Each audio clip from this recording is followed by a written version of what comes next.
नमस्कार, मैं राजनीतिक परिवार में पैदा हुआ। जब मैं छोटा सा था 1980 में प्रियंका और मैं घर में लेई बनाते थे, रात को निकलकर पोस्टर चिपकाते थे। चुनाव समझता हूँ। 20 साल से मैं स्वयं चुनाव लड़ रहा हूँ।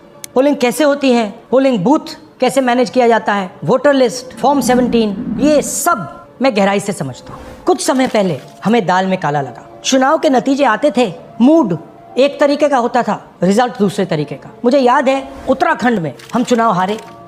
बाद में मैंने कैंडिडेट से पूछा कि जहां रोड शो हुआ था वहां जाके देखिए हमें कितने वोट मिले। हजारों लोग आए थे, पोलिंग बूथ में किसी ने वोट नहीं किया। ये असंभव था, ये हो ही नहीं सकता। उसके बाद छत्तीसगढ़ और मध्य प्रदेश के रिजल्ट, हमें लगा कुछ ना कुछ गलत हो रहा है। 2018 में मध्य प्रदेश में चुनाव होता है, हम जीतते हैं। हमारी सरकार चोरी हुई थी। 2023 में चुनाव होता है, मैंने अपने आंखों से भारत जोड़ो यात्रा में देखा, भयंकर एंटी इनकम्बेंसी, और हमें 65 सीट मिलते हैं। इम्पॉसिबल, हो ही नहीं सकता। और फिर महाराष्ट्र में पहली बार हमें सबूत मिला। विधानसभा और लोकसभा के बीच में जादू से नए वोटर आते हैं, और जहां भी इन नए वोटर्स ने वोट किया वहां वोट बीजेपी को गया। महाराष्ट्र चुनाव के बाद जब हमें डाउट हुआ, हमारे गठबंधन के सारे नेताओं ने प्रेस कॉन्फ्रेंस किए और हमने इलेक्शन कमीशन से कहा कि आप हमें वोटर लिस्ट दीजिए, वीडियो रिकॉर्डिंग दीजिए। इलेक्शन कमीशन ने मना किया।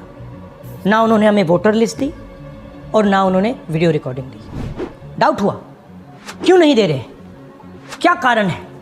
तो हमारे दिमाग में सवाल उठा, क्या इलेक्शन कमीशन बीजेपी की मदद कर रहा है? क्या इलेक्शन कमीशन ही इलेक्शन को चोरी करवा रहा है? इसके बाद हमने एक टीम सेटअप की और हमने उन्हें कहा कि आप जाइए, एक कंस्टिट्यूएंसी में जाके ढूंढिए, सच्चाई ढूंढिए, किस प्रकार से चीटिंग की जा रही है, किस प्रकार से ये काम किया जा रहा है और कौन कौन इस काम को कर रहे हैं। सबसे महत्वपूर्ण बात यह है कि इलेक्शन कमीशन डिजिटल डेटा नहीं देता है, फिजिकल डेटा देता है। मतलब लाखों कागज में वोटर लिस्ट दे देगा, मगर डिजिटल वोटर लिस्ट किसी को कभी नहीं देता। क्यों नहीं देता? कारण क्या है? कारण है कि अगर डिजिटल डेटा मिल जाए तो इलेक्शन कमीशन की सच्चाई पूरे देश को पता लग जाए। हमने टीम को बताया, मैंडेट दी कि आप जाके चेक कीजिए, आप 5-7 सीटों पे पता लगाइए कि चीटिंग हुई, और अगर हुई तो कैसे हुई। टीम ने हमें एक दिन बताया कि 5-7 सीटों पे काम किया ही नहीं जा सकता। क्यों? मैंने उनसे पूछा क्यों नहीं किया जा सकता। उन्होंने मुझे ये कागज दिखाए। ये जो कागज हैं, ये एक लोकसभा के कागज नहीं है, ये एक विधानसभा के कागज है, और इन कागजों को हमने मैन्युअली सॉर्ट करना पड़ा।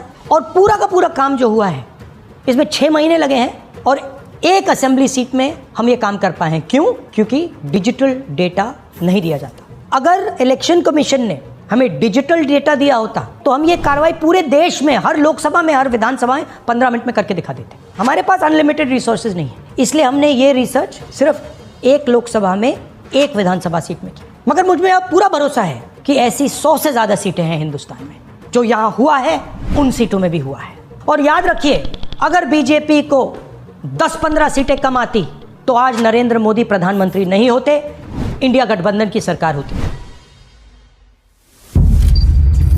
जांच ने 5 तरीके की चोरी पकड़ी है।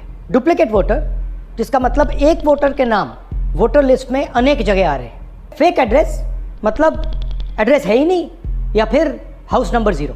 Bulk voter in single address, मतलब एक छोटे से घर में 40, 50, 60 लोग रह रहे हैं। इनवैलिड फोटोज, छोटी सी फोटो है या फिर फोटो ही नहीं है, और वो जो छोटी फोटो है वो दिखती भी नहीं है। कौन है, किसका चेहरा है, नहीं पता लग सकता।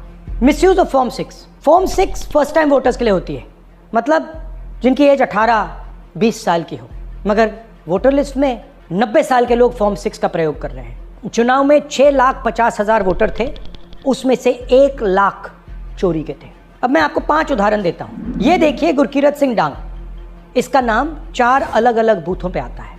ये कैसे हुआ और क्यों हुआ? एक और उदाहरण, विशाल सिंह, वाराणसी में वोटर लिस्ट में नाम है और बेंगलोर में 2 बार वोटर लिस्ट में नाम आता है। क्या ये वाराणसी में वोट कर रहे हैं या बेंगलोर में वोट कर रहे हैं या दोनों जगह वोट कर रहे हैं? एक और उदाहरण देखिए, हाउस नंबर 0। तो आपने कभी सुना है हाउस नंबर 0? हमने तो नहीं सुना था, मगर बेंगलोर में हजारों हाउस नंबर 0 हैं वोटर लिस्ट पे। हाउस नंबर 35 की कहानी सुनिए। छोटा सा घर है, ज़्यादा से ज़्यादा 4 लोग रह सकते हैं, मगर इस 35 में 80 लोग वोटर लिस्ट में रजिस्टर्ड हैं। ये ईआरओ ने कैसे अप्रूव किया, क्यों अप्रूव किया, पता लगाना है। अच्छा अब ये देखिए वोटर लिस्ट, इनकी फ़ोटो देखिए, या फ़ोटो है ही नहीं या फिर छोटी छोटी फ़ोटो है जो दिख नहीं सकती। इन वोटर आईडीज़ पे वोट दिया गया है। अब मैं आपको बताता हूँ शकुन रानी की कहानी। फर्स्ट टाइम वोटर बनी है, 70 साल की आयु है। एक बार फॉर्म 6 का प्रयोग किया और उसके कुछ ही महीने बाद दूसरी बार फॉर्म 6 का प्रयोग होता है। 2 बार इनका नाम वोटर लिस्ट में आता है और फर्स्ट टाइम वोटर की लिस्ट में आता है। ये फर्स्ट टाइम वोटर हो ही नहीं सकती। तो क्या शकुन रानी जी ने वोट किया या किसी और ने शकुन रानी जी के लिए वोट किया? ये ही छुपाने के लिए सीसीटीवी का डेटा हमें नहीं दिया जा रहा है।